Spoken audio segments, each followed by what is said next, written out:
Ladies and gentlemen, welcome back for week 2 of Reverse Sweep. I am joined alongside some Call of Duty legends, as always, some of my good friends, Aches, Enable, and Parasite. How are you guys all doing today? Fantastic. Great. Glad to have to talk with you gents about what occurred in week 2. Yeah, week two's was a really fun week, man. We had some roster situations happening. Oh. Yo, Doug's in his PJs. No, keep this in. Keep this part in. Came in. I can't have the dog screaming in the middle of the podcast. I had to close the door. Hey, I like the pants. Over, we could probably just keep going. I don't know. It's up to. Actually, fuck it. Just keep going. We run the show. Keep going, Chris. What were you saying? Go ahead, Chris. So this week was a fun week, man. We had roster change happen. Some of the usual suspects, kept their momentum rolling, and then some of the teams that you expected to kind of continue to go on a downward trend, continue to go on a downward trend, man. I actually think we should start off this episode with the team change with NYSL. I want to know your guys' opinions on if you think it's a good move, if you think that they're going to get better, or if their issue is something more than just a one-person swap. Because I have a strong opinion, but I don't want to get cooked, so I'm not going to go first. I'll get cooked first. I'll do it. I'm good. All right, let's hear it, Doug. Let's hear it. Because I know if I don't say anything now, Pat's just going to take over and he's going to talk for like 20 minutes. So let me get my piece out of the way first. Yep, that's how he does it. Yeah, so I think that I think the thing about Royalty that's a good move for them is that he's selfless. He will play the OBJ. He's really good in search and destroy, which you guys all saw in that Tuscan S&D. I mean, he was the playmaker. He honestly, although statistically his stats weren't the best, honestly, I watched every second of the match, and the first map absolutely got fried. No debating it. But game 2, he was a huge reason they won it. Game 3, it clearly was a team issue on that Gav control. And on game 4, I think the only real mistake that I really nitpick Matt on was ego channeling off P4 at the end when he could have just sat down and soaked. I mean, that's just the difference between winning and losing at the highest level. And I think for someone like Matt, he's been playing in Challengers for a long time. He's been winning in Challengers for a long time. And this is the best team he's had in his life. But I think that the team that he joined right now at this moment isn't 100%. I don't think Clay's playing as good as he can. I don't think Crim has been playing as good as he was on LAN. And I think Paco's been super consistent. But obviously, it has nothing to do with skill. There's something mentally there that's making them not click in some way. Or there's something about this game that's not working out for them. But I do think that Royalty could help them in a way. I felt like with Neptune, he wasn't getting in engagements, and he also wasn't getting kills. So I don't know. I mean, at least with Matt, he will be getting on hills. He will be pushing out cuts. He will be getting into trades a lot more. So who knows? I mean, I do think that the move was a little bit early though. So if you guys want to touch on any of this, feel free. Well, I know. Look, Pat was about to take over. You seen that? Pat was about to go on this whole tangent. I'm definitely going next after this. I saw Neptune. It was like a clip on the COD Reddit where it was from his point of view, where he basically said exactly what we touched on last week, where his role was just super uncomfortable. They were basically forcing him to be the quote unquote hill bitch, where that's not his play style. You know what I mean? He should be aggressive, in your face, a slayer.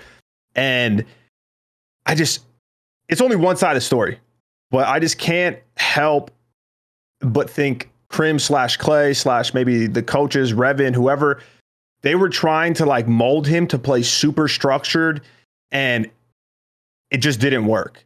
Whereas if they kind of let him do his thing, I think that they would have been better off than making a roster change. And I'm going to get cooked for this. I do like the fact that they made moves, okay, because something clearly wasn't working. I don't think it's a one-person swap. I think Royalty's just in a bad situation now. No matter what, he's going to be in a bad situation. The team's not going to improve with him, at least to the level that they're hoping for. But I just don't think you can have Crim and Clay on the same team in 4v4. I think in 5v5 you can do it because you have that extra player, but I think that's where the real issue stems. It reminds me of that clip where I was like, you can't have Proof and Cap on the same team from back in the day. It's kind of a funny story. But anyways, I agree with you. That was before my time, but it was. But for those who know, they know. But anyways, my take on this is I think it's a good swap. Honestly, I'm a big fan of Matt. I'm kind of biased here because he's a friend of mine, but I think he's disgusting. I think he was put in a bad situation. Yes, I do think Clay and Crim mesh is kind of weird. But the one thing I will say about this is at the kickoff, they did well. They did place pretty well at the kickoff. They didn't play nobody good though. Okay, but regardless, they did place well. They did play better than they were playing now. And I'm not saying that they're going to continue to do that or anything like that, but Clay and Crim and stuff like that, they did play better. And Clay has been struggling, admittedly, but Clay is also still like they only played one other match without Neptune, right? With having Royalty on there, and Royalty didn't even have a good series statistically. And granted, he didn't have a good series statistically. If you watch those hard points, some of them were decently close. Like Bokage was a couple point game. Granted, it is Bokage, but I think they could have pushed that series further. But not to make excuses for Matt, but I know he was on a Denver server and he's in Canada right now, so obviously he's playing at a severe disadvantage. And I don't know if you know anything about these Dedi servers, but when you're on a bad ping on the dedicated servers, I feel like it's a lot worse than just custom games. I'm not even kidding. I don't know why. We know what server that they were playing on, or no? They played on Denver. Yeah. Well, I was on. They did my man's Royalty dirty. Yeah, he got set up, but like I said, the maps were close to an extent. So I'm not going to sit there and say that they won't do better. I hope he gets to, play on land with those guys. If they kind of like go back to Neptune after all this, this week, then that's going to kind of suck for Matt because he's kind of just going to get his stock torch to the ground. So I'm not going to, although they have their issues now, I'm not going to, rule them out completely. I want to see how they do at the tournament. And then after that tournament, then I'll be more, inclined to be like, okay, this is an issue. But, right now, with your second sub playing, terribly, it's going to definitely hinder at least one of your AR players, and that could be Clay. So I'm just going to kind of wait until the major, till I make a assumption. Well, I don't think you're going to be able to get a good assumption from the major. They're pretty much guaranteed to start in loser bracket. Like, there's no chance that they make winners, so they're going to start losers round 1 and be one match away from being out. So, I mean, and I think that's a likely situation. Barring, them getting lucky and playing Paris round 1, I think they will lose that loser round 1 match. But, Ian, to your point about Crim and Clay being on the same team, I mean, I think you're partially right in 4v4. I mean, I remember there was one guy who played with them on the same team, and I think he was able to figure out the recipe. But hey, we should go to the next topic. That was good points. No, but listen. I just think, look, this change for me is just a 1-for-1 lateral move. It changes nothing within this team's dynamic. I think you were right. Like, they might have not been wanting Neptune to play the way he's comfortable with, but look, at the end of the day, they put this team together. They knew exactly how Neptune was as a player. They had a full year to gauge how he is as a player. And they knew what they were doing. They knew Crim and Clay were in this lineup. They knew they were going to come in as these alpha dogs trying to control the way, shit happens. And I also don't think they have the coaching staff to step over that, right? I think Crim and Clay are going to be the number one voice here. I think, when they were teaming together in Modern Warfare, they had Ray, who was a really good kind of neutral aspect that could kind of, tell Crim and Clay to relax. And I don't think New York really has that right now. But yeah, I don't see this move changing anything. I think Royalty did get set up, and I think he's going to continue to just not, be able to play at his best. And yeah, it sucks for everybody involved, because I just think this is a NYSL top level failure. This roster to me just is not going to work. So, okay, do you think? Go ahead. Oh, so no, do you think New York management? They obviously had Clay from last year, but they were just like, oh my God, we can get Crim and Clay on the same team for branding and social reasons. This is huge, but they didn't actually even think of the makeup of the team. I definitely think that went into it. And we kind of knew, with all the offseason rumors, this wasn't their number one pick, right? This wasn't Crim's preferred destination. He was trying to put a team together for a couple of different organizations that fell through. So I think this was kind of a last minute choice, and they were just kind of forced in the situation. Granted, I think Paco's disgusting. I think if this team is going to turn it around, like LeBron. Yeah, it'll be on his back just because he's nasty. But yeah, I just don't think this specific roster move solves anything. I want to agree with you, man, but I still think you give him a little bit more time. I still think that Chris, You're We just had him being all a by fan now. of I'm- like, I'm being- No, I'm royalty's being a little nasty. biased, No, but- royalty's about him. nasty. I think royalty's really good. I think he Royal too. royalty. Oh, okay. Royalty. I thought you said Royalty. Royal Boys too. watching Halo. Yeah, I do got the Halo stream up. But he's been nasty for a while, and I think he should have had an opportunity way before this NYSL team. But we all know, like you know when you can do a 1-for-1 swap that will actually improve the team, or if it's a bigger issue. You know, like we've all been a part of teams probably in our Call of Duty careers where you know that it isn't one person. So even if you swap that guy out, it's more so of a scapegoat. Yeah. And then you also know when like, oh, this player's play style just isn't what we need. And you could do that 1-for-1 swap. From my personal experience, it was when we swapped Pharaoh out for Priesta in Black Ops 4, right? I'll go back to that, where we knew, and it had nothing to do with gameplay, just attitudes, right? Slasher and fucking Pharaoh used to get into it all the time. Bringing in Priesta, it changed our whole team dynamic. Like, I just feel like it's obvious that that's not the case here. I mean, like, it's just their team is struggling.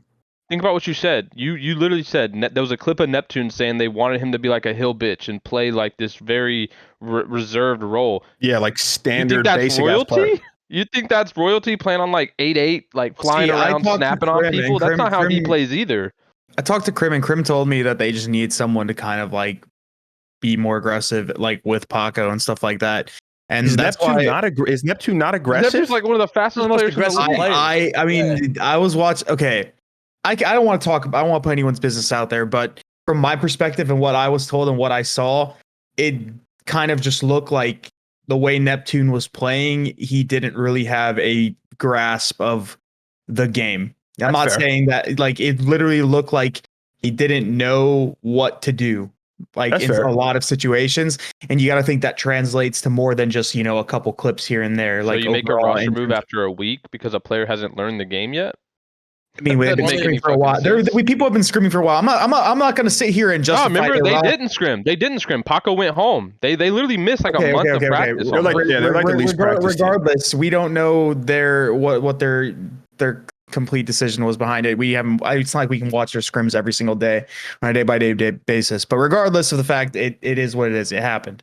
But I think- that's what it looked like to me, and I think getting rid of him was justified, but it was also kind of like, oh, it's just like one of those things where it could be too soon. I'm not saying a 1-for-1 person swap is going to guarantee to fix their problems, but I wouldn't be quick to rule them out completely of being better.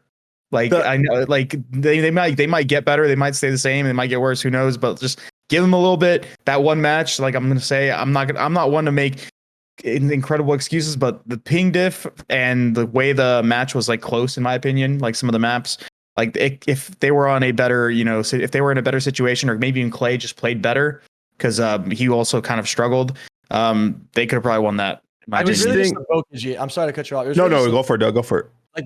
like Matt's my boy. He got fried on Bokic. But other than that, I thought Matt bounced back. And I thought he gave his team a good chance of winning. And I also, the question I want to ask to all three of you guys before we go on to something else is, one, Neptune moves to the sub role now, right? Like he's going to be their substitute. They're not just going to release him. That's 100%? Yeah, and they hadn't Yeah. signed a sub yet, right? So that kind of makes sense. Yeah, Yeah, royalty was actually gonna be their sub, by the way. Yeah, so Was it? now they Oh, have okay. Nep. Pretty sure. So do you think that if Nep goes into Challengers, gets better, and learns that he could be back up on that main team, kind of like what happened with Major Maniac last year with Minnesota ROKKR? Yeah, I do, but Maybe. that's what's ass backwards about this. Because Chris said it, which is fair, that, you know, he looks like he just isn't understanding the game right now to where he needs to be. Because when I was watching Cold War, I thought it took him like half the year or half the season to like really get comfortable. Yeah. Before that, he was just wildly inconsistent. But if that's the case, and that's a fair point, why, unless Neptune is lying to everyone, why would Crim and Clay basically force him, be like, yo, you're not understanding like what lane to push or what cut to hold, so just be hill bitch. So you're basically just stalling any improvement that he would have, which would then help improve the team. So I just don't get and it. you know how team changes work, right? Like, let's say Neptune does improve. Like, there's already a level of, like, kind of respect lost. Do you think you can just throw him back in there and drop royalty? Like, I think to me, their ceiling, royalty Neptune doesn't matter, is the same. And at the end of the day, they're just playing at the bottom of their ceiling either way. So Yeah. I don't know. I think this whole team just needs to improve. I don't think this was a Neptune specific problem. I think they all look kind of off. They're, like I said, they're getting outslayed by like 80 kills in a series, bro. I don't care who your fourth is. You could have fucking LeBron on your team. If you're getting outslayed by 80 kills, like, you're gonna lose. Period. Yeah, I think mainly the Clay just needs to start playing better. Like, if we were to like isolate one person, Grim too. yeah, Everybody not named Paco. everybody needs to not named start Paco. playing better. But I think Clay's has been exceptionally worse from everybody else, in my opinion.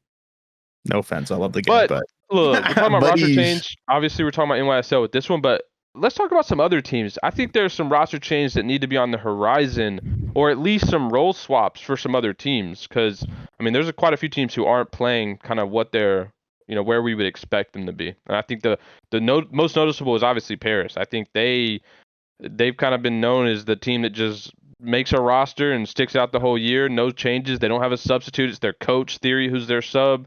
So are they just going to be ass all year? Like, Yeah, what's Pat, their you want to plan? know? Wait, you want to know what they need to do to actually improve? Drop what Paris everyone not management named does? Simp? No, they need to sell their fucking spot, bro, and give it to another team. They have I Theory agree. as the sub, and boy, Yeah. like that's He's their coach and sub. Hybrid. they're role. just cheap as hell, dude. It's simple as that. You're never gonna field a good team. I think they're Like all on the minimums players as well. aren't bad on Paris, but if you drop someone who like, bro, I don't even think challenger players will want to go to this team. Oh, Like they will. I Absolutely they truly don't, because will. They definitely will. you think they will. I'm talking well, about you like gotta- the you gotta cream think. of the crop, because bro, that could really, like, people don't realize, and this happens in real sports all the time too, is like, if you have an opportunity and it's a shitty opportunity, it could fuck your stock up forever. So say, I know one of the names that people thought NYSL was going to get or was going to pick up was that Johnny guy, right? Say Paris offered him a spot. It's like the team is just not going to be good. Now he could join if he's super confident. He could join, and if he propelled them to like a top 6 team, people would be looking at him like, "Oh my god, this kid is Not happening though. Yeah, it's not. But if they're shit, which they most likely would be, and he doesn't really perform that well because just the team's not good, that's it. Like, you get that year, and you might have another opportunity. You might not have another opportunity after that. So I just think it's. Look at Reese Vivid though. He joined LAG, Pat, your old team, where they benched you as well. Reese. They also pre-popped a move. I mean, that's another lateral thing. If you look at the end of the day, just roster moves in general. In a CDL, if you're going to make a roster change and let's say you're in last and you make a roster change in a big one and you stay last, it was a failure to me. Like, there was just no point. You just wasted money. That's kind of how I look at it. yeah, like you were saying, like, who needs a roster change? Paris definitely needs a roster change, but I'm not even talking about just the players, like the whole org. They need an org change. Like, They need an org it's change. just one of those things where it's like they have no foundation. If you're going to be this cheap, if you're not going to go after, superstar players and stuff like that, you're putting yourself in a position where you're going to field a roster of just, anybody that just wants to play. The leftovers, right? And the leftovers. And then your only other option besides that is you literally pick up like a challenger team, which they could have. I'm not saying that they would have succeeded, but like there has been, teams like in the last 2 years that like stuck out like most of challengers and showed success with like a core, like for example, the New York Subliner Academy last year with like Pro Loot Saints, those guys. The year before that, you had like the Old Triumph team with like Jordan General, Standy, Royalty, and like some of those good players are like good players, like Standy and Cold War, like obviously was a huge factor as to Minnesota ROKKR success. But like, for example, those are your only 2 options, and they're not even taking any of those. They're just throwing together people and praying, and it just makes zero freaking sense to me. And That's the route they should have took. What you just said. Pick up a challenger team at that point, like a well put together challenger team. And I will say they did have options because I was part of that, and they didn't do it, and they're still going to continue to fail. And it sucks because they're just taking up space, and there's so many other people. I'm not saying that the people in the team currently don't deserve opportunities, but there's so many better options that like are more put together that would have made more sense, and they're not doing it. The org just needs to go. And I feel bad for anybody that's working. I'm sure they're good people and stuff like that, but the way they're handling things in the CDL is literally just terrible. Happens all the time, bro. They're just making the league a lot less competitive. Yeah, Yep. literally. So I don't even know what they could do unless Doug. Active player, I have no comment. I'm an active player, so I'm not. Like last year, They need to pick up Doug in a challenger squad. I'll say it again. honestly, Doug, they should just pick you up. Like you look good in that like orange, color. Here's my belief, because you said ruining your stock, Ian, could happen. I understand that, but I don't know. Like, I think someone like Johnny could join a team like Paris and still be a superstar and still shine and get a better option. Like, look at Reese Vivid. Like, Reese Vivid was playing in challengers, grinding. He's a huge inspiration to me, the way he worked. So, like, I'm trying to replicate it now. Grinding, man. The guy's a grinder. He doesn't get off the game. He's like, I'll sign the LAG minimum, because LAG called me up at 1 a.m. They offered me like an academy team. And then they're like, oh, like we just signed Reese. And Reese just said, screw it. I'll take a 50 minimum. I want a chance. Like, I just want an opportunity. He goes to LAG. They weren't good, but he was still doing his thing. And then he got another offer, right? And then he gets on Florida. He does his thing. And then he gets on Dallas Empire, gets third at champs. I mean, that's another way you could go about it, Ian. It is possible. It is. You're right. You're right. Because that was an amazing opportunity, though. I don't think that'll happen that often. Like a Dallas Empire calling you up, like, yo. Yeah, it's very rare, man. You'll never know. And I think it's better to take a league spot than stay in challengers and hope for a better opportunity, because you never know if you're going to get another opportunity. I've seen players, I'm playing with players in challengers who are easily pros, easily players that can win in the pro level. And they're not in the pro league. They're not starting in the league. Some of them have won challenger championships. They're not even getting contracts to sub spots. Like, what's the point of playing in challengers and winning if you're not even getting an opportunity? I think if you get any opportunity in a league, you take it. Unless if like you have two other league teams saying, hey, we want you, we just need to wait a few weeks or something. Then like, yeah, you could wait, I guess. The reason I agree with you, Doug, is because of the disparity, right? Like, even if you get a $50,000 minimum contract, that's health insurance, that's $50,000 guaranteed.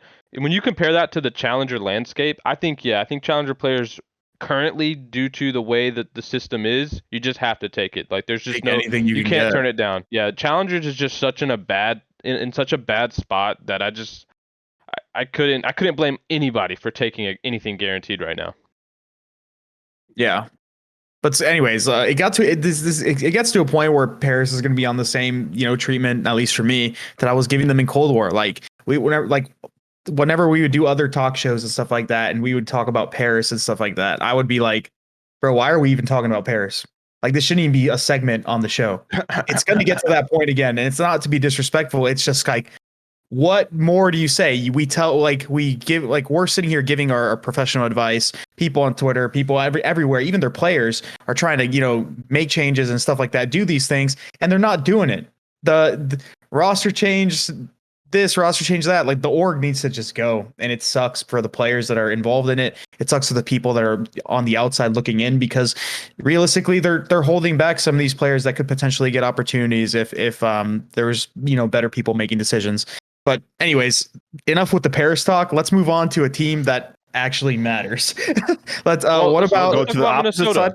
Let's talk Minnesota.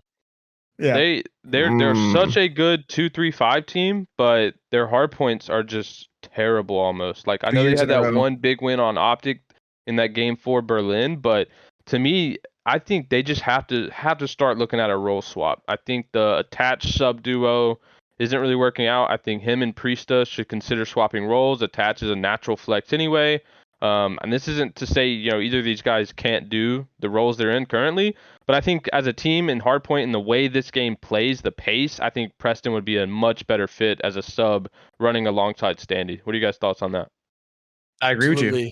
Absolutely. 100%. I mean, I talk to Eli every single day, and I didn't talk to him about this yet, but I might have to, because I look at Preston like he. Wait, Doug, hold up. Who's Eli? Who you talking about? Standy. Oh, shit. Preston is like, it's like, I don't understand. Like, Attach is a very passive aggressive player. He's very clutch, very icy. He's a huge contributor to 2-3-5, right? And he would be a lot better if he used an automaton on a map like Berlin and Gav. And I don't know if he uses it on Gav, but Preston obviously is a Swiss Army knife. He could run OBJ, he could run an AR, he could run a sub, but he loves to break ankles, break cameras, run around, get in gunfights, sometimes be a little bit over aggressive. So I think that entire play style makes too much sense to use this sub, especially when you have someone like Standy as the best player on the team, who is the most fundamentally sound, consistent, always goes to the right spots, takes the right routes. He's a little bit more passive than a player like Priester would be. I feel like having a more passive and a more aggressive sub as a tangent makes a lot more sense. I feel like it's a no-brainer. And then their S&D and control isn't going to change. Yeah, don't change why they those don't do modes, it. right? Ignore 2-3-5. Just strictly change for 1 and 4. Well, they should definitely do it for 3 too. It's the same thing as they're solid at control though, and a lot of the controls like Gavitsu right now, you're running 3 autos anyway. So okay, that's fair, but it's the same issue as last year. The one thing I will say, Ian, is you look at player ceilings.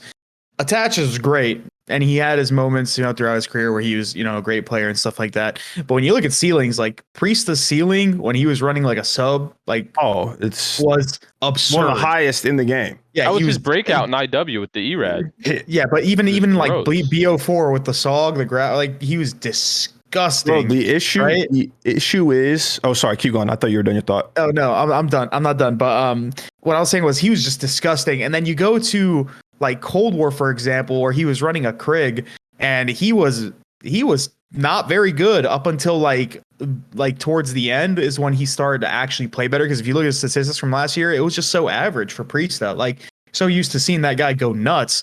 And then he had like a couple, string of tournaments or like matches where he was just doing really well. And that's when they started winning hard points, because obviously Standy was also doing well, and Attach was playing well. Like, they just kind of like clicked.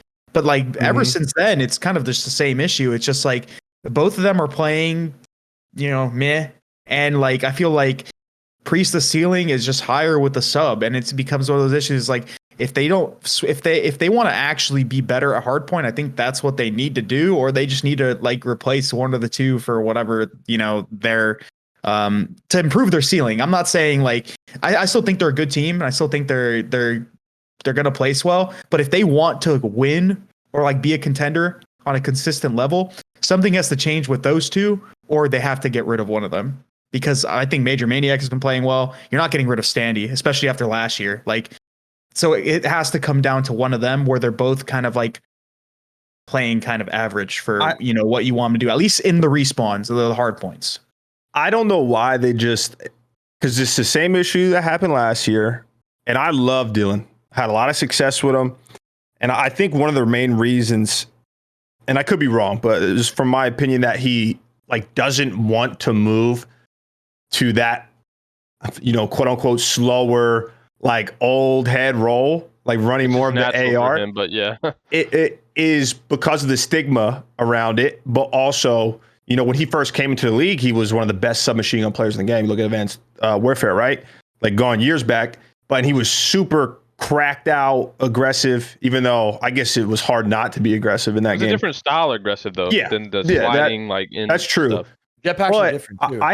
I have the stats pulled up on their team just because I was curious, and I mean it's what I thought. But so far, hardpoint's their worst mode. Clearly, we all know that. But he has their lowest engagements per 10 minutes. He has the least kills, least engagements, least deaths, and least hill time. So Sounds it's a lot like Neptune too. They had like equal stats on their teams. It's like if you are going to be playing slower, well, there's nothing wrong with that. You don't have to be overly aggressive. But I just don't know why you wouldn't feel more comfortable in going into that AR role if you were Dylan. Because it's been brought up so many times in the past, in like multiple past COD titles where his team was like, yo, let's try this. Especially when you have someone like Priesta. Like Priesta with the sub on some of these maps, I think would be game changing for Minnesota ROKKR. But like, I also don't know if they should make a team change necessarily, because I think if they put it together and they swap the roles and get comfortable, they can be a really good team because their S&D is so dominant.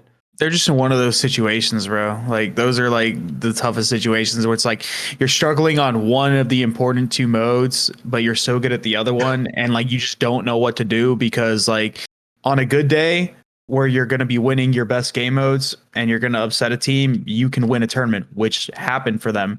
But on like an average day or a bad day, you can look like an average to one of the worst teams in the league, like at least in a match. And that's the thing, is like their floor is kind of high, but their ceiling isn't very high either. It's like they're just in this weird that's the best way to describe it. That's the best way to that's the best way. Floor, I'd say. Yeah, they have a very high floor. Like, I feel like whenever they're playing, like kind of like, they're going to win their searches, and they can be that top 6 consistently. I don't think they're going to ever go below top 6 because of how good they're at search and destroy. But when it looks like, when you look at their ceiling, it's just like, I will say too, though, one thing that we do have to point out so far is their 3 matches have been against 3 really good teams. yeah, They beat OpTic 3-2.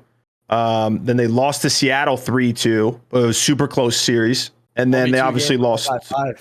Yeah. And then they lost to London. But like, I know OpTic on the standings isn't up there yet because they had a poor showing week 1. But Seattle and London are both, top 4 seeds? Top 3 in the standings right now? Aside from that one Berlin, they didn't look good in hardpoint at all in those series. I guess I mean, they have to fix the hard point, but I'm saying they're able to like make these series competitive with how bad their hard point is. Yeah. I don't think that they should make a team change. I don't think they should either, but it's just like, bro, they could be so good. I was saying it in Cold War. I'm like, they're this close to just being like one of the best teams, if not like they could be the best team because of how good they are in search. Like that's and to give them some credit here, that is hard to do in search and destroy. And they're continuing from a title to a different title, being this good at search. So that's kind of nuts. But at the same time, it's just like they could be so close to being like one of the best teams, if not the best team. And it's just, I feel like that dynamic is what's holding them back in hardpoint. And it sucks. It's a really tough position to be in. And I kind of feel bad about it, but you know, it is what it is.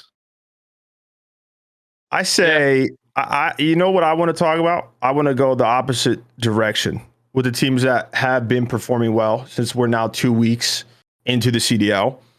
And the ones that stand out the most for me, because we all know FaZe is going to be good, blah, blah, blah. But you have Seattle, London, and Boston Breach all in the top 5. They're all 2-1. Not Breach now. I think it's just Toronto, right? No, I'm pretty sure Breach is still there. Well, regardless, Breach is 2-1. London is 3-1. Seattle's 3-0. And those teams, they probably got the most overhaul, I would say, from last year to this year. Obviously, Breach wasn't even in the league, but with a lot of new faces with Challengers players, this is interesting to me because Doug and you and Chris know a lot more when it comes to this. I don't really know any of these guys. So I don't know if it kind of came out of thin air or these guys have been dominating in the Challenger scene. The only one I really know is Capsule, and that's because he was like teaming with a cheater or something. Go ahead, Doug. All right, so who do you want to know about? Oh, well, I just like you want to know about Sib? Well, no, Sib's different. Sib's a different breed. That's my boy. But it's not a player specifically. It's more so like I want to know how the Challenger ecosystem has been. Like, have these players been at the top in the past like two games in the Challenger scene, or did they just come out of nowhere and get an opportunity? I see Aches nodding is like basically disagreeing, but yeah, for the most part, all of them have besides like Cap. Nah, besides I mean, Cap? I think Besides aside Cap. from Pred, I think everyone but Pred hasn't been winning like that. Like, you're talking about like dominating, right? They're coming in the pro league and they're dominating. They weren't doing that in Challengers. I'm not yet. talking They were about wins. individually good. I'm talking about winning because winning's all I care about in Challengers. I don't really care if someone is frying You're Challenger different. kids. You're different. Winning in I don't wait. Challengers, I will make Winning though, or just being like there, like being at the finish. Like if they were say getting top If you're 3 top, in these if you're on a Challengers top events, but 16 like in Challengers, like he's like frying, like this is guy's that frying. nice? And Like I don't consider that Wait. as like a win. Pat, you're different. You're one of the few people that I think I've ever actually heard say that or like think like that. I feel like most people don't care if you're winning in Challengers because winning The in CDL Challengers teams don't, but like for what I kind of view as someone that's talented, because like even eLLeY, right? Aside from Modern Warfare, he had a really he had a really slow start in Cold War with that team. They weren't winning at all. It's a team thing, though. But that's the thing, though. It's like Challengers is so volatile with like how many roster changes, the schedule, like tournament every weekend type, thing. Like that, like winning is really kind of almost like RNG. I think like consistency and just your individual performance is like way more important. And if you look at all the players that have been performing besides Capsidle, because he hasn't really had that much like Challenger experience. All of those guys were disgusting, like in Challengers. Like they might not have won everything, but like they were frying Like Nasty, Afro, Sib, Gizmo, all of those guys, like they might not have been winning consistently or even placing bad, but like you saw them in like some of their elite matches and stuff like that, and they were looking really good, especially Sib. Sib is different. Let's use the Sib is EU different. guys, because I'm pretty sure like Hawkeye and Vortex, like those are the two guys in the European challenger scenes that are like winning everything. Not hockey, it's just Vortex. Or is it just Vortex? Yeah, it was Vortex, who else is that's on an his old team? head, isn't it? Yeah, it was Vortex. Like I think Gizmo was on his team. Harry, who's a sub for Ravens. Like Harry, that, yeah. like whole group, like all those guys were like. Nasty was on there, I think, too. Like have been like. Well, winning, this is like, just kind of the point I wanted to pretty bring consistently or up. just, Like playing well. even the teams that are winning, and this goes back to our conversation about the challenger ecosystem in general. Like it's the same thing with Standy. Like even if you win, your only person who's going to get really picked up is the superstar on that team. Like the people that are on that team that are just doing well, that don't have this reputation as the hot new young guns, I feel like are just at a disadvantage automatically. Like they're getting completely overlooked regardless True. of their skill level. And I think that's one of the biggest problems in challengers. Like, and that's one of the biggest things that like all these players in challengers are going up against is like, well, you might as well kind of be the kill whore and stat whore and like be the superstar and stop trying to play for the win. Because if winning doesn't matter, then what the fuck are you in there for? Yeah, Like, you want what's crazy? the highlight plays. That's all I it's agree there with you, for? man. I actually don't think people put enough like stock into people, which I like to call, and this is kind of funny because we have Enable on the show, but like the enablers on the team, like the people that are gonna Hey, I like that. gonna play smarter, Enabler. gonna be selfless and stuff like that. The leaders and stuff like that. I'm not saying biased because I was one of those players, but like there's a reason why these players can succeed. And granted, the pro league is a completely different environment. It's very competitive. Challengers is just as competitive to an extent, man. They had tournaments every single weekend. Like you get more tournament gameplay time than some of the pro teams do. And at the same time, the reason I think the reason why the mindset of the pro teams is like that is because all these veterans think they're that type of player. All the veterans think that like, oh yeah, I'm like this like leadership. I can enable these young guns to kind of like perform really well and stuff like that. But that's just not true. Like some of these veterans still can't call out and play the game at the same time to this day. So like that's why those players are more inclined to get picked up, less superstars, because everyone's kind of thinks that like, oh, I can fill that niche role where it's like I can enable these younger players to do well. When in fact, like there's just so much talent in challengers that can come up to the league and I think perform well given some time. Well, barring Well, I any think- league expansion, I think that's always going to be the case. Yeah, if you look at always. somebody like Capsule, man, like I remember him in Cold War because he played with iLLeY, Mohawk, and Kaiser in the first elite qualifier, and they almost qualified. And that's when Capsule's name started to come into like a conversation for others. I remember Pat, we were playing together with Lacefield, and I think you were about to stop playing, and Lacefield's like, "Oh, I want to play with Cap. He looks like he's pretty good." I mean, I wasn't And, you even know- scrimming, bro. I was just showing up for weekend tournaments. What was in the stock market?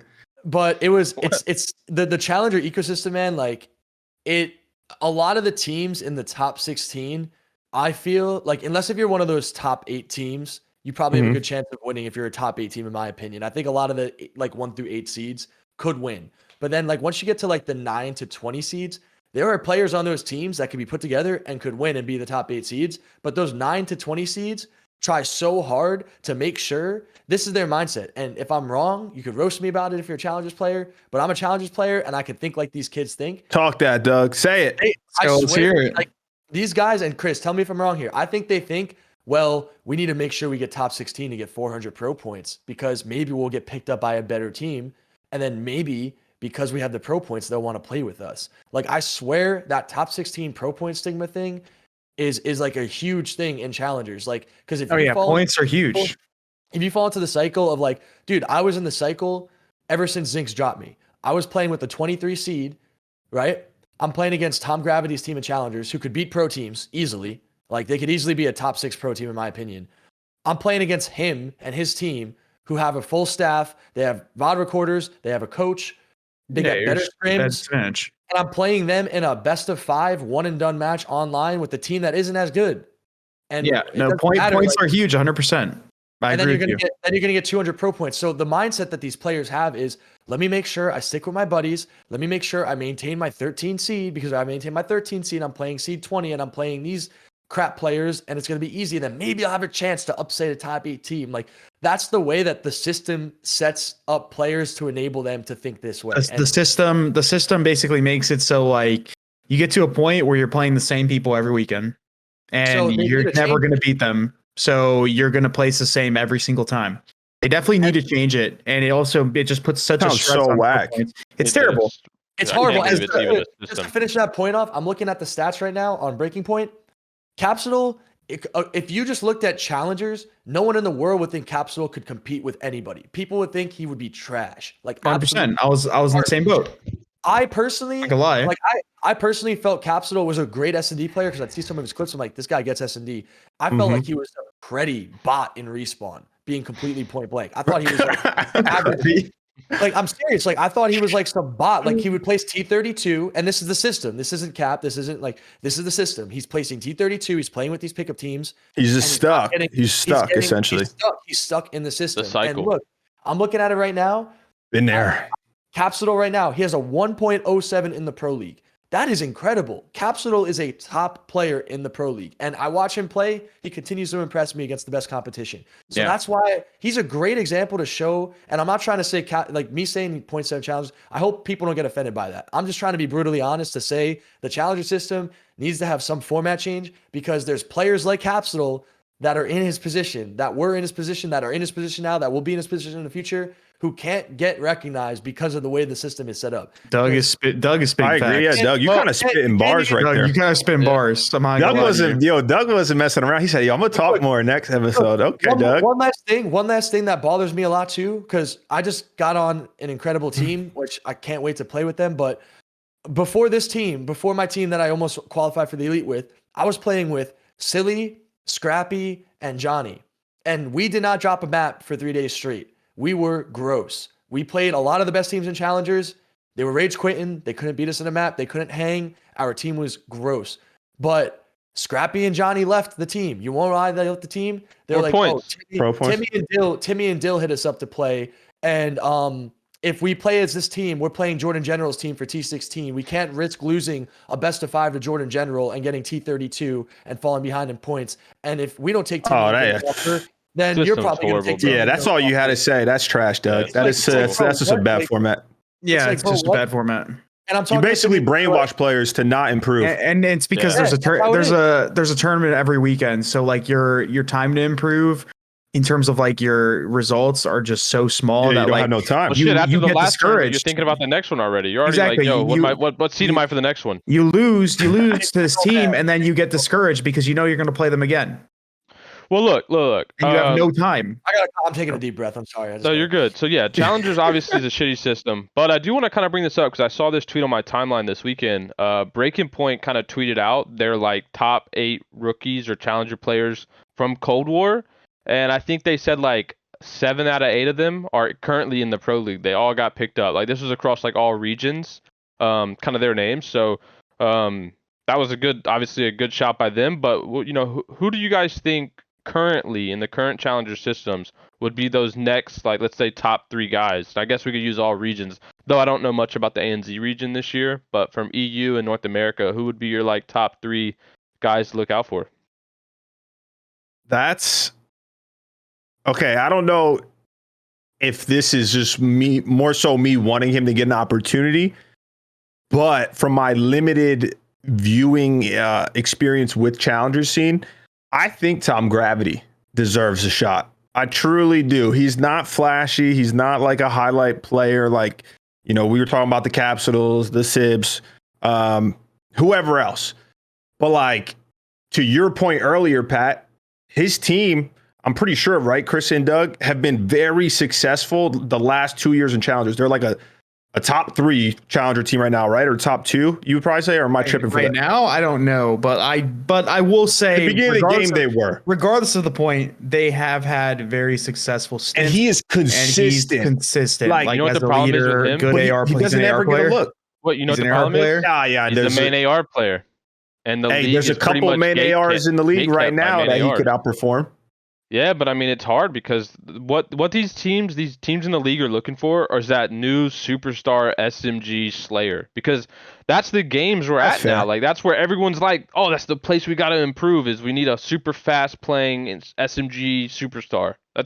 Look at every team that got picked up. It's either a superstar SMG player or a superstar flex, like same thing. But yeah, main ARs I think are just in a really tough boat given how the CDL teams are kind of structured currently. So You wanna I think what's Tom Go Gravity, ahead. as soon as the league expands, he's Oh a yeah, for sure lock for me. there's no shot. You want to know what's tough? So I actually went to go do my own research here. I pulled up the pro points from like Vanguard just to get an idea of who's doing well. And I'm looking at the top seeds, like at least in points wise, and a lot of them are just like your familiar faces. And it goes back to one of those things. I'm not saying like Wait, don't name pick some, people name up. some.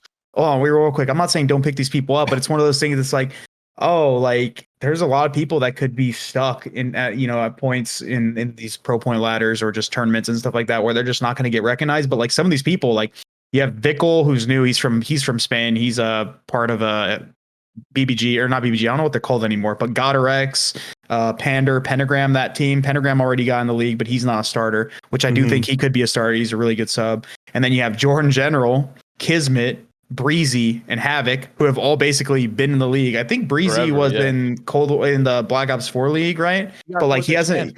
he actually hasn't been in the CDL, which kind of sucks. He did get fourth at champs, and then he kind of like disappeared off the face of the earth, but he's doing well. Cole, Havoc, Kismet, Jordan, those guys. Yeah, Yeez. Who else is here? I'm trying to like actually put these names together. Same thing. Veterans. Classic is doing well. Yeah, no, Assault, Classic Exceed. team was really yeah. good. Yeah, it's like it's weird. It's Shawnee. like we're gonna go ahead and just like name all these players and their former pros, and it's like I'm not surprised that they're doing well, but again, it's one of those things. It's like we've already seen kind of what they have to do or what they have like to bring to the table. And I'm not saying those guys don't deserve to be in the league, but I feel like a lot of veterans and stuff like that really need to like just pray for expansion, because I feel like That's what I was gonna say. you have so much though? stigma. It's sad, but like you have all this stigma around you being a veteran that you're not going to get picked up by these teams that have already seen what you bring to the table, especially if they're looking for stars. They're going to go after the young talent, and the young talent's going to be hard to find because they're going to be underneath those guys in terms of like the challenger system. And it's just, I don't know. It's crazy though. Oh, it's such a weird system, man. And then Doug, I want to hear your top three after I say this, just because I don't really have much experience with it, but it's crazy to think that the stigma is so bad. And I'm not taking anything away from any of the young guns that have been performing well this year and even last year. But some of those names you said, right? The Kismet, the Jordan General, they would probably be having around the same production as some of these young challenger players that are performing well. But because of that stigma, like you said, it's like, oh, they're washed. They're out of their prime. Like I've heard those names. Tom Gravity's been doing it. Spart, it like people think that they're just it's done and dusted. So I hope we can get an expansion moving forward next year, because there is a lot of talent, both new and old players, that I would say deserve a shot or an opportunity to see how they perform on the big stage, but there's just not enough room. The worst part about this, Ian, is that like people will see some of these veteran players or just in general any of the challengers players get in the league and perform average, but like not like average to the point where they're playing bad. They're just playing like consistent and they're just not flashy. Yeah, and they'll look at it, they'll look at them like in a bad light, because unless you're a superstar coming from challengers, like people are just gonna be like, oh dude, this guy's a disappointment, whatever. Like people want superstars. People don't want like a consistent player that's gonna like do the right thing and just kind of like, hey, sometimes you need a good role player. That's what I'm saying. You need those people. You need those people. And that's what I'm saying. It goes back to the same thing. It's like all these veterans, all these people still in the league and stuff like that are kind of like just holding on to their spot. They're like, I can do that. I can be that, that pillar and be surrounded by, the cracked out 18-year-olds and stuff like that. Can't have too many chefs in the kitchen. It sucks, but it's not true. Somebody's got to be a waiter. Too many Chiefs, not enough Indians. That was the best one. I think Facento is the one who said that. Yeah, we're not about to gas Facento up on this show. There's So, a lot Doug, of players in the challenger scene that I think could bring like a good stability, like consistency type thing, and they're just being overlooked because they're not superstars. There's a lot That's of why we players need in expansion. challengers that could be pros. There's players I'm teaming with right now that could be pros. Give me your top 3, Doug. So I'm gonna give you guys my top 3 of players who do not have a sub spot, were not a sub, or did not play in the CDL. So this is like new, like they've Oh, never. people Okay, I who like have that. Never had affiliation with CDL. Period. Like there's players who have been a sub and never played. No, like I'm talking Write it never had down. CDL affiliation. Period. There's Okay. 3 people that stand out to me in that aspect. Tom Gravity, number 1 by far. I think he Like that pick. hands True. down, Tom Gravity out of anyone in challengers. All he did from MW to Cold War to now this game, he is always making his team a winning contending team. Every time, no matter who he plays with. He played with Capsule, Scrappy, and Cold Havoc. They got second at the first tournament. He's playing with his boys again, Paul and Jimbo and those guys, right? They And got Venom, fit his to whole be- team got picked up, but him, right? In Cold War. the whole team. In Cold War, he won Mhm. the first 4 tournaments, won 3-0 in all of them. Did not get picked up. His whole team got picked up. That's blasphemy. Tom Gravity That's so fucking. needs at least a sub spot. Get this man a contract. Like there's a lot of players like Pentagram just got one. That guy's a deserved one too. Like there's players like that. Tom Gravity, 100%. That's my number 1. My number 2, Jimbo. Jimbo is one of the most talented players in challengers, one of the best sub players in challengers. I play against all the best subs in challengers. He's right there at the top of the list. He has a one-of-a-kind play style. He's super aggressive. He wins a lot of fights. I don't see many players in the world playing like that guy does. He needs an opportunity. And number 3, Johnny. I mean, his numbers in the elite speak for itself. I'm not going to get into it. Just look at his elite stats and it speaks for itself. That's it. Yeah, That's my he's top kind of 3. like an anomaly for this He's that. game. He's that nasty. Yeah, I mean, in this game, That's a good top 3, Doug. that is Played that's with him before this. I played with him in 2 weeks. We almost beat Team Canada with the player that retired, right? Like it was a 3-0, but we lost by 20 in HP, 6-5 in S&D. Like I think we played another, I don't know. Close games. This guy Johnny 1v3 5-5, game 5. I played 8s with him just now. Easy work. Guys running around popping 2s. Like good job, Johnny. Like, I think let's to your go. point about Johnny, I think once some CDL teams see some LAN experience from him, I think that's when he's really gonna get on their radar. I think he's already on the radar. yeah, or he just gets That's fair. or he just That's gets a out of the blue chance like Cap. To be honest, well, It's one my or the fear is, other. Doug, there's been a lot of rumors, and I'm not going to throw accusations around, but been a lot of rumors about who he's been playing with and the validity of how good he is, and so that's what I was kind of saying. They say he's cheating.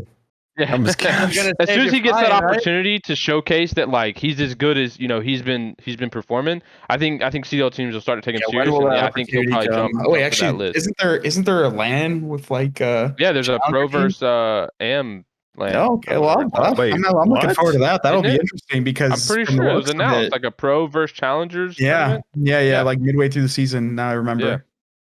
And I think it's the That's elite interesting. teams. Okay, I didn't even know If that. he keeps doing well, I'm excited for that. At least I just think for it's his the own elite, aspect. the top 4 elite teams. But wait, real quick, going back to just like what you were saying about like Tom and like Tom is a good shout. I definitely think he deserves an opportunity. But dude, it goes back to the mindset of these league teams, and like he's at this point he's just praying for expansion because all these league teams, the last person they're going to look at is their main AR. It always is, unless they're just getting absolutely like 0.6, like 0.8, like.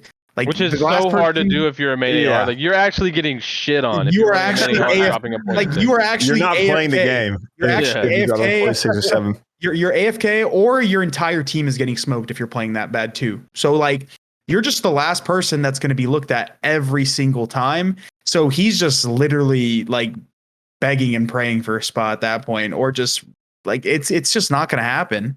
Like, and it sucks because I do think he deserves an opportunity. And the older and older he gets, and the more years and years he plays, I'm not saying he's an old head, but like he's not going to be in his prime at some point. That's and not about by being the in your time he prime. gets- It's about money, like priorities. I feel, Chris. Like you could still play. Ian could still play. Pat could still play. I don't believe that. But go on. I'm sorry to cut you off. Okay, well, I'm just in general. I'm just saying, like he might end up losing. Like bro, all these years, for me, all these years in challengers that I spent, like slowly but surely, it just started to kill my vibe, like demoralize me. Definitely passion, made bro. my passion. It killed it. So like, I can understand that. I feel bad for him, man. Like shout out to him for still going and having the hope. I don't blame him. He's disgusting, but damn, somebody needs to give him something, dude. Like anything, even a sub spot. I'm begging. Someone give this guy something. I'm Just begging. bro, just give And him that guy over anyone, for please. trying. Like anything. And he'll get an opportunity, I think. He has to. If He's not, gotta he be the might. next name up. Yeah, Right? he Like, has to, bro. If somebody when AR passes, comes in with a 1.5 and is like just crazy, like he has to. He's in the elite. Team's great. He's got Jimbo, Venom, and Paul. He's gonna keep on being a great contender. Someone's got to give him something. I want to segue into another topic right now, guys, because we're talking about our top 3 challenger players that we think should get a spot in the league. So that kind of goes hand in hand with if they're going to be joining in the league and getting a chance, that means someone is going to have to be getting dropped out of the league. Now, for obvious reason, because I'm the only active player here, I don't want to give opinions on who in the league should be dropped or could be dropped, but because I know all of you guys are not playing anymore and you're brutally honest, and quite frankly, you don't care, I want to know, starting with you, Pat, in the league, who are the 3 players that you go ahead, think should Pat. be Take it dropped? away. I got more than 3. Yeah. Okay. Pat got a whole. He got a whole list. Hold up. Let me get my. All right. Go ahead. So obviously this isn't, logistically possible probably for some of these teams, but I mean, going off just current performances and where they're at, I would say everybody on Paris but Donnie. I think Donnie's That's fair. performing to standard. I think he's doing He's been pretty good. enough to justify. Everyone else has been wildly inconsistent to me. Obviously everyone on FaZe is safe. There's a lot of teams that are safe, right? Ultra, FaZe, these top dogs. Minnesota, I think we mentioned their kind of role swap, but I think they're all good enough to be in the league. Same with LAG, kind of same boat. London, big surprise. I think another team that's going to be questionable for me as the year goes on is Florida. I think they do have Yeez, I believe, as their sub, so it'd be interesting to see if that guy gets, I think he's really talented, gets kind of swapped in. But yeah, I think Paris is the main ones, and then I think like what you said, Ian, NYSL, right? If they continue to have those woes, if Crim and Clay cannot find 2 guys that they work with, yeah, I don't know. That'd be interesting, right? Because I can't imagine a world where one of them just gets dropped or benched, right? Like that, I would see them getting traded, or I would hope so. So yeah, I don't know if it's logistically possible, but that would kind of be where my head's at.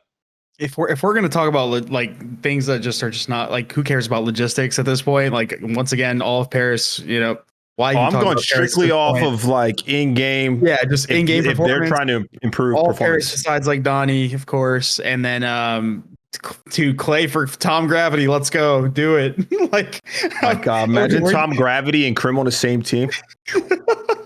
I'm just throwing some names out there, but honestly, I mean, I'm looking at Florida now with with how they've been performing this week.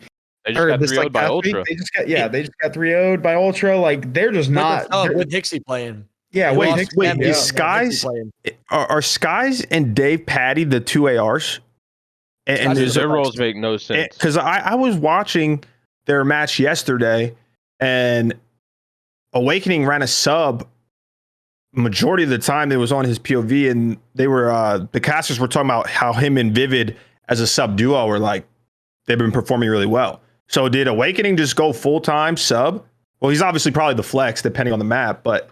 Well, that's what I was about to say. They play a lot of like heavy 3 sub maps, which is weird because they have like, I think, more players who are traditionally a better flex or better with the AR anyway. So yeah, their map picks are weird for the kind of, the roles that they have on that team. But yeah, I think you're right. I think he has. I'm going to be honest, and if anyone has stats, this would be nice to know, but like, who has been performing well for that team? Because honestly, has a 1.08. I have Awakening and Vivid, I think. Skyz has been playing really bad. And which is funny because Skyz fries in every 8s I see him play. Like, absolutely has his way with the lobby. So here's the stats before they got 3-0'd. Vivid has a 0.91. Skyz has a 0.93. Awakening has a 1.08. And Dab Patty has a 1.0 flat. That was before their 3-0. So I think Skyz, right, is the one that's underperforming. Well, I mean, you're looking at their stats. You don't really see anyone underperforming, I guess. Like, are they getting? Skyz was like a 1.2 last year. Like, okay, I'm not saying underperforming in terms of their standards. I'm saying like they're statistically not like playing terribly, like to have like anything crazy KD wise. Like, are they getting 3? Like, are they? Hold on, let me pull up the schedule because honestly, I'm kind of a little bit behind with. They got 3-0'd. They lost by 1 in hard point, 6-5 in S&D, and 3-2 in control, and they lost their defense the 3-2 round. Yeah, but that was with a team that had a sub. With the team that had a sub, though. But they And I got think smoked Hickey's by good, London, but- didn't they, Ian? You said they got 3-0'd by Yeah, London? 3-0 by London. Yeah. Dude, I don't think it has anything to do with KDs or anything like that. I think it's just their pacing. I think they're playing the wrong maps. And I could be wrong with this. I have a limited amount of time watching Florida play, especially Dave Patty. But from what I've seen, Awakening's actually done a pretty good job of, kind of keeping up pace with Vivid when he has the sub. Vivid's obviously like the fastest / most aggressive player in the game. One of, without a doubt. But then you have Skyz and Dave Patty, and it's just like 2-2 split where whoever the flex person is, they need to be like the bridge. They need to bridge the gap. But now their pacing just looks so off, and I think that's why they're losing a lot of these games the way they are. I don't think anyone is really underperforming too badly besides maybe Skyz, Pat, but I think that could also come down to the pacing difference. Well, they're playing Bocage like every series. They think they're twisted, I guess. That map is mixy. I don't know how people do that. Skyz Awakening and Dad Patty should be playing Gavutu. They should be playing Berlin. Yeah, that's what I would think. Like, but they're playing paper, Bocage every series. Like every series maybe their It probably series gets auto veto or vetoed against them, no? Because the teams know. maybe that would make sense. But what But about why like, would they Berlin? be picking Bocage, even if that's true? Yeah, I don't know. I don't know Why are what they they're vetoing doing. it? Maybe it is their map set. Maybe it comes down to the players. But like, I feel like that team is just running into the same issue they did in like Cold War. It's just like they're like they look like they can be good, but they're just not putting up the results like based on their statistics. Like it just makes no sense. That team, just like the team OpTic, is just though. it's such a weird team. Like OpTic lost 2 Game 5 round 11s, right? And then they bounced back and they won their next series. They 3-0'd Paris, which is exactly what I predicted to happen. Ultra just lost. Ultra just beat Florida with Hicksy filling in. 1 point on hard point, 1 round in S&D, 1 round in control. I guess you have a point. Right? And then they lost to LA Thieves. Yeah, wait, hold on, real Last quick though. Not to interrupt you. 6-4. I know it was a close series, but Toronto didn't get a single scrim in with Hicksy. They just woke up one day. Cammy was like, "I'm sick, I can't play." Hicksy filled in. Like, Yeah, I'm not Florida's gonna been say, practicing. They've been come on, Florida even if it's a series, definitely bro, win you that. can't just lose that. Florida should definitely win that, but if you're just looking at this, the way they're playing their series, like every single one is close. It just seems like they can't close anything out at all. And Pat, we spoke about this a lot, man. We remember, we won a chip because we closed everything all the time. That's why I still have confidence in that ROKKR team because they are clutchy in their series. That's why I kind of I have will faith with say them. their fight last night was really impressive when they were down 5-0 in search and they won 4 rounds in a row. That was so impressive to me. Like, that's the thing. If they can win those 2 more rounds. I don't know, because I kind of talked to ROKKR Kenny. Kenny said they were kind of just trolling and things just got out of hand. I still Yeah, but that remember. happens to Kyle, though. I still remember if you're They went looking at down Florida- 5-0, Doug. If you guys are- What are we giving them credit You've been for? down 5-0. You've been down 5-0 before, Pat. And what happened? Yeah, but I come back and close it out. But what I'm saying is, That wasn't they're playing going Kenny. down He was 5-0. playing plumbers and accountants. Let's get that out I there was first. playing you, Chris, and Doug. No, Wait, you want a weird parody? What? You want an odd parody? The way I see Florida, at least the way I looked at them last year, is they're like the ROKKR of like respawn, or they were. It's like like Florida used to be like pretty damn good at respawn, but they couldn't close. They had no clutch, and they were terrible at S&D. Like it's the same. Yeah. They're literally like the freaking respawn version of Minnesota. It seems like, and I don't know what it is about that team. If it's like maybe a role thing, or if it's like they're running into the same situation that Minnesota has with their players. I don't know. They're just an unclutched team, and I honestly don't know what they need to do to fix that. I don't know if it's a role swap. I don't know if it's the roster that they're putting together, because they've had Awakening and Skyz like together this whole time, and people were having that argument where it's like, oh, one of them needs to go, and they kept them both, and they brought in another AR player. So that like, was wild. Oh, although I think Yeah. Dave Patty is good, and he stepped into that IGL role for them. But yeah, that was a wild move. yeah, that was a wild move, and I still think that it wasn't the right move. But we'll see how it plays out. But those guys they've been flying under the radar in terms of our talking points in our last 2 shows. But like, I think the way they've been performing this week, I think we're gonna have a keen eye on them for the next week. Keen eye. Wait, Yeah. you want to hear my answer? What? Go for it. I think it's obvious. It's got to be Crim or Clay. It has to be. But I just don't see it happening this year. I don't see I don't. But I'm saying if I was the general manager of NYSL. Do they have a GM? Oh yeah, it's Crim.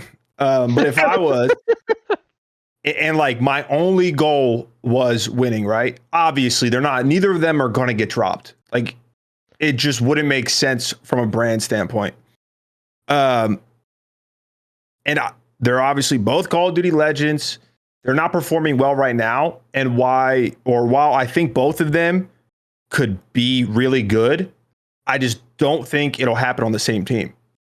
I think with how Vanguard's being played and their play styles, the way they view the game, it just doesn't work out. Like it's it's doing is making it harder on the whole team in and out of game, right? We talked about this last week where I personally don't mind their way of calling out mistakes. You know, I watched their docu-series and it was pretty toxic. I'll be honest. It was pretty toxic. I didn't mind it, but I could see visually Hydra and Neptune were not feeling it. You know, it wasn't hitting them, and they were getting hit from both angles, Crim and Clay. Even when they were in series, though, in the actual series too, bro, they had the behind stage footage. I couldn't believe it. What were you gonna say? Yeah, I was just saying, like, because I agree with you. I did see that also, but it's not like it was. Here's my problem. It's not like it was Crim and Clay versus Hydra and Neptune. Crim and Clay were still bitching at each other the same way. They were issues. So I'm saying the environment overall. No, I agree with you. But I'm saying if I'm Hydra and Neptune, I'm not taking shit personal when it comes my way. If I'm watching them two dish it to each other, right? Like I agree. It's I agree obvious. with that. It's a full team thing. Everyone wanting to improve, and I think that's something that everyone, even the public perception, needs to understand. Is like it's a team environment. It's not anyone ganging up on anyone. And I think that's I'm in full agreement with that, Pat. But I also think we're in the minority there. I do. I truly think that's because we play and we've played around that environment for most of our careers. Even with players, even with players. I mean, dude, players, really? you guys have had teammates. Because I've had teammates that literally would just crumble under that sort of pressure and environment. You know. Right. Yeah. But anyways, I just don't think it's good. I think if I was the GM of NYSL, especially with all this challenger talk, right? There's a lot of really good players. I would try and make a move with either Crim or Clay. So it won't happen. If you were the GM, so if you were Crim, you're gonna drop Clay. I don't know if it'd be Clay. I don't know if it would be Clay because, like I said, I do think they're both ass right now. They know that. Yeah. I've seen them tweet it. They both know that they are not playing up to standards at all. I do, however, think that they both could be really good at this game. I just don't think it'll happen on the same team. Yeah, I just don't think hot take, or maybe not so hot take, but one of them is probably done playing after this year. Yeah, maybe they might go. Maybe both. One of them definitely is. They have to be, unless they just have like a wildly successful year. I don't see it happening. Barring them getting like a superstar to pair with Hydra, like a superstar. I don't see a world where they can make Censor. Censor. This meme is never Censor. Dude, I'm not even trolling or trying to meme. I would like to see how Hydra would play with Doug. Talking about players underperforming, and this is going to be a super hot take, but I actually think, like, comparing to last year, Simp is probably one of the most underperforming players in the league right now. He's not even positive from a KD standpoint. And think about this. FaZe is 3-0. And Simp is dropping that on the thumbnail. That's Pat's pick to get dropped. Think about this. No, not to get dropped. Not to get dropped. But from an underperforming standpoint, Simp being like a lock 1.2 MVP to being like a 0.9 player, and FaZe is still 3-0. Yeah, no, this is it's just surprising. It's going to be terrifying when he gets going and gets his shit together, because FaZe, I feel like, will go to another level. But he's like, bro, like that's a severe drop from what we're used to seeing from Simp. Still so early. They've only played in 2 series. They're 2-0. No, they're 3, right? Yeah, 3-0. They're 3. 3-0 with the kickoff classic. Like that's enough room to kind of gauge, to have a 0.9 for Simp. Like that's 3 bad series for him almost in a row. That's true. He hasn't had that in a Cellium long time. and aBeZy's their level of play right now is unbelievable. They're both of them are top 5 players in the game. Okay, before we continue to go into a different segment here, because we're starting to talk about people that are playing really well, Ian, we should probably segue to a different topic, because we actually have some YouTube comments that could be spark some conversation here. So I'm going to read one off here. Envoy was the only one that held OpTic together. He was literally their manager, coach, and comms man. Funny how he leaves and they're struggling with having a leader. That guy's a tier 3 Envoy sub for sure. 1,000%. He 1,000%. That's some cap to me. I do think there's a little truth in there. I think he was a vital role on that team. I think that goes without saying. He was a vital role on that team. The manager, coach. I know for 100% he is not the manager of OpTic Gaming. It's super over exaggerated, but he has a point that we can talk about for sure. Yeah. He was the leader. That vital role. That's a fact. Yeah. Even 100%. Though, I mean, it's still early. OpTic obviously got their first win. Maybe they can turn it around. But yeah, I don't know. I just feel like they need an actual leader, which they had with Envoy. And who knows? Maybe iLLeY can really grow into it. Well, if you guys watched that series, I think iLLeY did a great job in that. And then granted, hey, they were playing Parrish, right? We can't give too much credit. It was a 3-0 smoke. But yeah, I think he did a great job. And not only did he perform statistically well for himself individually, but he was getting super hype in the comms. He was being loud. And I don't know if you saw, but a kind of a note to take away from it was after each map, he was the one that was first one standing up, dapping up all his teammates, saying good shit. And that's not what we saw from the last week where they were losing and he was throwing his headset off and shit like that. So I think it was a big they got to win this time. Right. But I think it was a big confidence, right? They get this 3-0 under their belt. They kind of brush off the fact that they were sucking and not clutching up. So I don't know. I think all eyes are going to be on iLLeY because I think as a public perception, he's the only one on this team that can do it. So, who knows? I think he does step into that role, given that confidence boost, and we'll see if it continues. Real quick. So I agree with how iLLeY was doing a good job of that. But real quick, while we get another comment pulled up, I think there's a big misconception with just teams in general. It's very rare that you don't need a leader on a team and everyone's going to contribute. And I feel like a lot of people are trying to stray away from that leadership type, team. But you need a leader. I think most teams need a leader. I don't think that's ever going to go away. You just need somebody that's going to hold you together in those clutch situations. Exactly. And I think Ender is probably the best one to step up, which sucks because he's so young and that puts a lot of pressure on him. But I just don't see anybody else being able to do that. Yeah. Can I just say one really quickly, when you say this whole young thing, I just don't agree with it because I just look back at when I was a young player, when I was 18 playing with Aches or 19, Chris playing with you. It was kind of like a tandem leadership. I take a back seat. We were all the same age though. True. So you're telling me that a 19-year-old can't do that with someone who's 22 or 23? No, but I'm saying the age gaps are a lot more now. Look at that OpTic team. Seth's 27 playing with 19-year-olds. How old is Ender and how old is Brandon? Probably all 19, maybe 20. They're not 21. Ender's got to be 20, right? Or 21? Okay. Age aside. Probably just turned 21. Age aside, Doug, we're going into a generation, or we've been in a generation where players are coming into the scene that have been playing for different years, different amounts of time. Back in the day when me and Pat played, or even you, and all of us, we all basically have been playing COD for the same amount of time. Relatively, right? Yeah. Nowadays, that's not a thing. You have players that have been playing serious competitive COD for 2 years, teaming with people that have been playing competitive COD for 10 years. So naturally, those people are going to look at those players and be as a respect thing, they know more than I do, or they're going to be those people that step up. And sadly, that's not the case. And that's where you get into these weird situations where it's oh, there's no leader, or somebody doesn't know how to step up to that role yet, and they have to fill in the gaps. So that's people just look at you're so spot on, Chris, with what you said, but people think that a leader is everyone else on the team just listens to that person. He's a drill sergeant. It's not that, but you need to have someone who, when you're in the process of improving in each game, that is bringing up ideas, new ideas to improve, new ways to rotate, new ways to break a hill. Someone who is confident putting his thoughts out there. And then, depending on the team, because there are some teams, right? If you look at like NYSL, where it's basically Crim and Clay, they're kind of the masterminds behind it.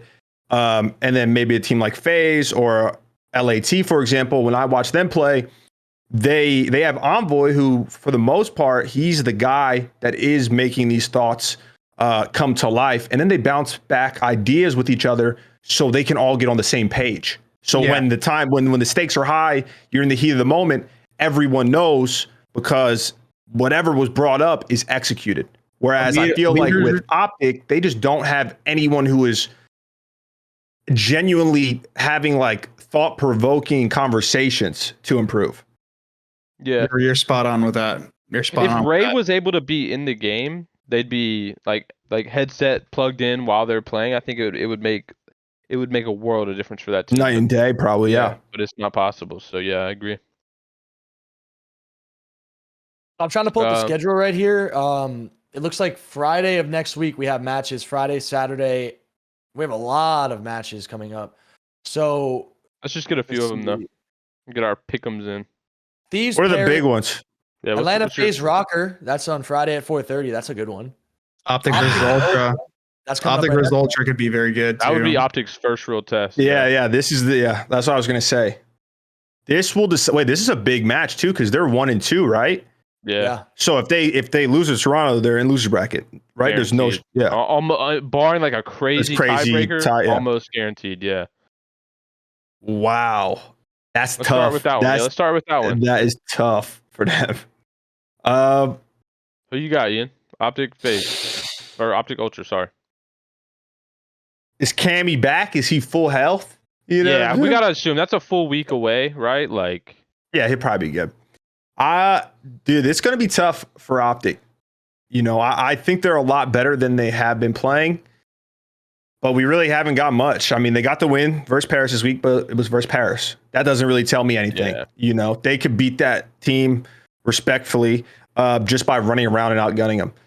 I think Toronto is going to win this. Toronto is the better team right now, from top to bottom, in my opinion.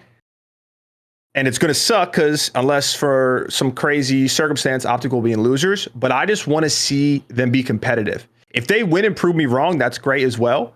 But if they're just competitive with Toronto, goes to a game 5, they have a lot of close back and forth maps, that's a good sign if you're an OpTic fan.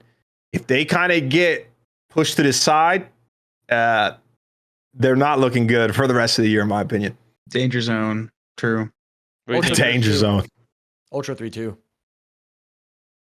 So you think it's gonna be close? You think OpTic's gonna be competitive? Yeah, I think that Ultra's gonna like hash it out in a game 5 S&D. I think it will be a good series. I hope, dude. OpTic needs to be good.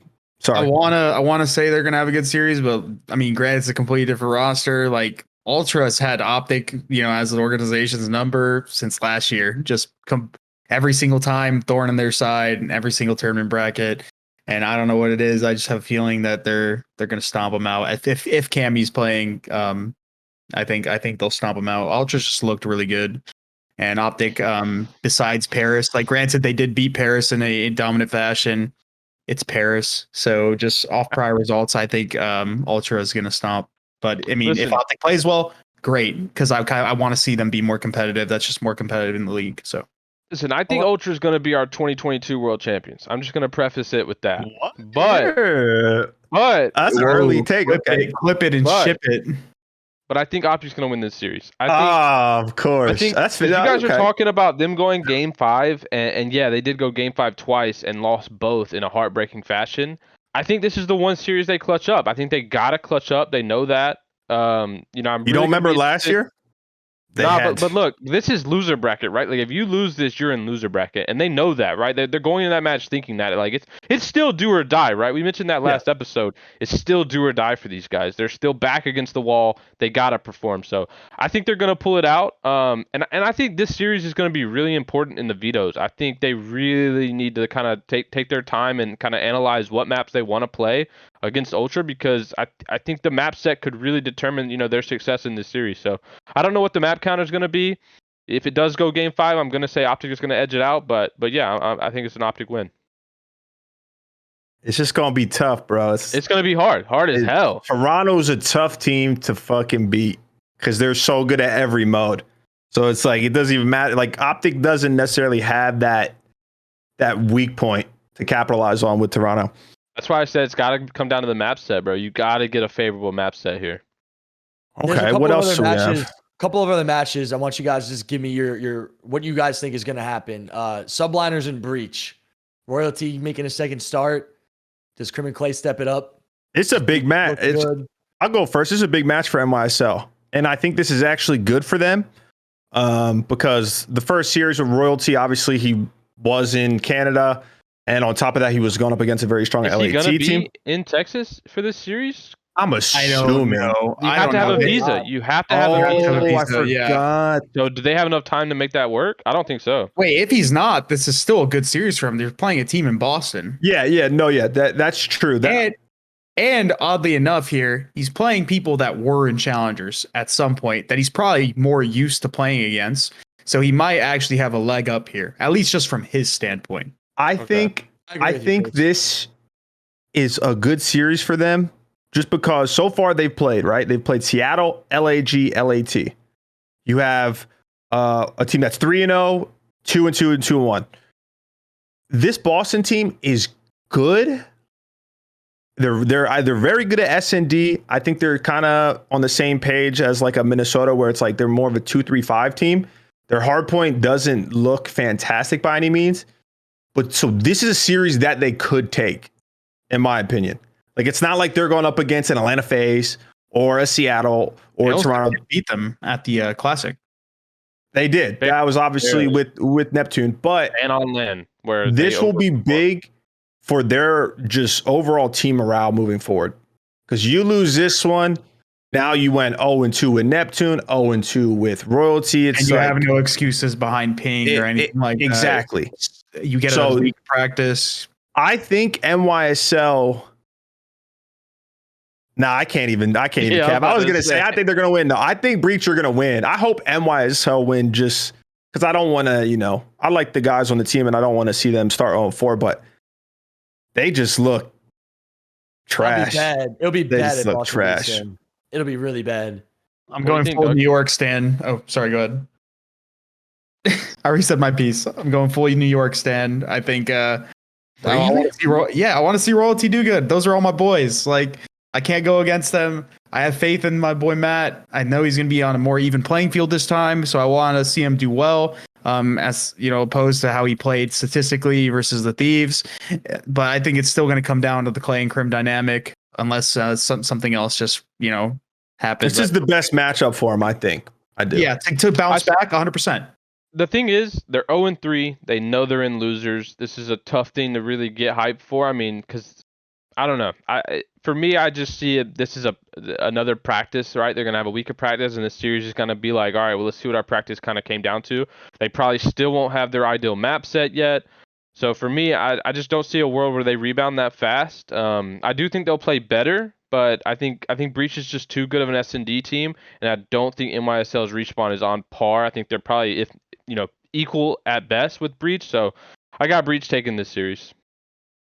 One last series I want to say, and I'm going to say New York 3-2. One last series I want to say before we wrap it up is London Royal Ravens or Seattle Surge. Now, obviously, we went off the kickoff. Seattle 3-0 them, but now London's a different team, and Seattle's a different team as well. Well, maybe not they're a different team. They're still doing the same thing they did online. But right now, I mean, if I'm looking at these standings, London is 3-1, Seattle's 3-0, and Seattle won 2 Game 5 5-5s. So they looked a lot better online. Off some crazy clutches, too. Yeah, so they look better. Iceman. Seattle looks better. Seattle looks better online than they do online. Who do you guys have in that matchup? Because London's looking good online. Seattle still looks good. I think this could be a close series, but I'm going to take Surge in this one 3-1. Are they in the same pool? Could this be the guarantee for the top spot? That's a good question. I am not sure. Dude, I don't even know how to find the pools. Or whatever. I can't find it either. Dude, I don't. So here's the thing. Once again, which I think a lot of people, they don't really look into the details here. I do think London are the top half. They're on the top half of teams so far in this game. But when you compare their series, right? They played Florida, not a good team. You know, they're not in the top half in the league. They played Texas, where they won 3-2 the round 11. OpTic obviously doesn't look in form. And then the Minnesota win was solid, which was 3-1. But once again, Minnesota's not a good respawn team. I wouldn't put them amongst the best teams in the league. And then they got fucking beat by LAG today, or LAG, yeah, today, right? Beat London today, yeah. 3-1. 3-1. Yeah, so they got 3-1. Now, LAG, in my opinion, is one of the best hardpoint teams in the game. But then when you look at Seattle, like, they have close matches, but they've still... I just feel like their quality of opponent is... I guess maybe it's about the same. I was really going a whole... You know what? Fuck it. I got Seattle Surge. I thought that they had better competition, but to be fair, they played New York as well. But I think when you combine the LAN, the kickoff, and this, it's clear that Seattle is a way better team, even though London looked good. I have Seattle Surge winning. That was way too long. Jesus. If London didn't get beat by LAG today, if that didn't happen, if London just would have took care of business against LAG, I would have said London's going to win this series. But them getting beat by LAG kind of has me worried. Like, I don't know if it was just an off day for them, because I kind of just was watching their stock just skyrocket right as they played all their matches. Like, they were just like, damn, they're getting better and better and looking really good. But then they lose to a pretty inconsistent LAG team. And ASIM had like a crazy series, so I don't know how how much weight to really put into that, but I don't know. It made the decision a lot tougher for me, but I'm still gonna say London take this. I think Seattle just had too many close series. They had too many clutch up moments. I'm gonna go London, bro. I'm gonna go London. Hey, that's a sign of a great team, though. Fight, though. Yeah, that's a sign of a great team. I'm excited for it. Doug, what do you have? I think Surge winning 3-1. I just think, like, when I look at these teams and I compare them to each other, London, a complete turnaround from the kickoff to now, but Surge, consistent. Like I said at the beginning of the year, in my opinion, top 3 teams, Surge, FaZe, Ultra. You could say Thieves maybe. Like, they're right there in that conversation. But I'd probably have Thieves Surge, in London, 4 or 5, right? Surge, to me, just like, I don't see much of a weakness. Like, people say Lamar's the weak point. Lamar's the reason they won 2 their last series. He literally won them their last series. Dead ass. Like, that is true, but how often can that keep happening? Those round 11. Hey, it's been happening he's been doing it his whole career, man. Like, he's literally been doing it his whole career. I don't think it's going to slow down. And I think his players that he has around him are incredible. Like, they just have such a great team. So I think that Surge, they might lose the Surge. They look good in Surge. Like, I think London will beat him in a map. I think it'll be a 3-1, but who knows? Maybe they'll prove me wrong. Chris? Okay. I like that. I think, oh my gosh, this is a tough one. It's gonna be a good series, by the way. It could be a good series, or Seattle just continues this train of just looking extremely good. And just they go game 5 almost every time. What? Yeah, but they're still clutching up. And they went game 5 versus Toronto. Like, you know, it's not like they're going game 5 to just any teams. But they're going game 5. They went game 5 against OpTic too, didn't they? No. No, I'm sorry, ROKKR. Oh, okay. But ROKKR's still a good team too. Like, yeah, but and I feel like we're going against going game 5 versus ROKKR. Like, they're gonna win their. That means you lost a respawn to ROKKR though. Yeah, well, okay, yeah. You're right. I think when you're that good at S&D as Seattle is, same thing we saw last year with Toronto, even with FaZe, even though FaZe is a little bit of a fucking outlier because they're just the best at everything, is you can consistently trust the fact that you're going to win either that game 2 or that game 5. You know, so as long as you're just, they might have off days, Pat, where, you know, their gunny's not as hot. They lose a control because they got offense, like we talked about, and it's Gavitu. Yeah. So be it. I still think Seattle wins. I still think Seattle wins. So I'm the only That's a Seattle hater, bro. I can't believe it. I look, man, anyone who clutches up in 2 game 5 round 11s, bro, to me, they still got more to prove. I think they're a phenomenal team, but I need to see some dominant victories out of them versus these top teams. But anyway, that's our pick'ems for next week. Down in the YouTube comments, we want to know what you guys have any questions for us, any hot takes, any things you want us to answer.